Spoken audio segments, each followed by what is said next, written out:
السلام علیکم ورحمت الله وبرکاتو. ټول ملګرو ته سلامونه. امید لرم چې ښه به ملګرو. دا بس شرټ چې کوم دا پټو تاسو وینئ دا د ټیک ټاک پلوشه ده.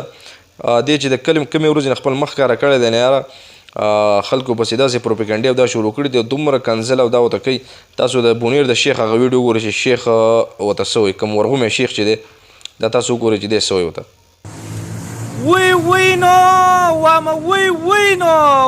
وینو و د ګوندلو میخې و د خور تریشله دا پرده د الله د دې زنانه دپاره څومره ښه شی پیدا کړی دی. تا چې به پرده کوله نو سترګې به یې داسې ښکارېدې تا به وایي چې د ایشوارۍ نه دې راپټې کړي دي، خو چې دا بوتاړ دې ښکاره کړو نو د دنیا بدنصیب انسان هغه دی.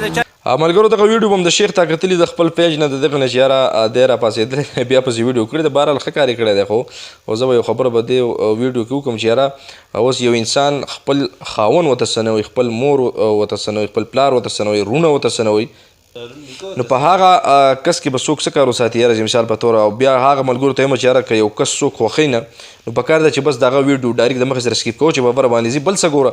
نو دا ځان له یو قسمه ګناه زیاتول هم دي چې یاره دې مخ ښکاره کړو چې اوس خلک ورته کنځل کوي ته به داسې ته به داسې او هغه هم دا ګډې وډې وایي دا کنځل کوي کله څه کوي کله څه کوي. بهرحال خو دا د هر چا د خپل زړه خوښه ده چې یاره څوک ټیک ټاک کوي. هر څه مونږ پسې هم ویډیوګانې کړي دي خو که تاسو ویډیوګانې ګورئ چې یو میسیج والا پکې مونږ ورکړی چې یاره دا کار داسې نه دا داسې پکار دی. یو بل هغه ټیک ټاک والا هینا ناز ده که څه نو هغه ځان له کنځل کوي، هغه راپاسې دې ته کنځل کوي دا راپاسې هغې ته کنځل کوي. نو پکار ده چې یاره په دې دواړو کې اوس یو کس چې ته غلی شي یو کس د صبر نه کار واخلي نو یو به پخپله سوړ شي چې یاره چې ما خو ورته زه پسې مثال په طور د سپي په شان وغپېدم هغه اوس ماته څه جواب څه نه راکوي پخپله باندې به بیا قلار شي.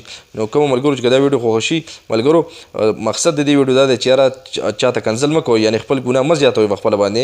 اوس مثال په طور زه یم چې یاره پلوشپ زما نه ده خوښه بس لړکه سکیپي کړه لړکه نو وموله دا خلک ویډیو تر اخره پورې وګوري ومې لایک کي. دا ما چې څنګه تاسو ته لاولي چې یاره دا سپورټ چا کړله خو دا موږ او تاسو پښتنو سپورټ له دا خو ځکه مخې ته لاړه که چېرته په وخت باندې موږ غوښتې چې یاره دا د دې له موږ ریپورټ یې والی یا وغیره نور څه کړی وی دا به پخپله باندې بیا لبی مات شو نو هغه هلته موږ هم سپورټ له اوس ورته خلک کنځل هم کوي. بس پرېږدئ چې څه کوي کوي به یار.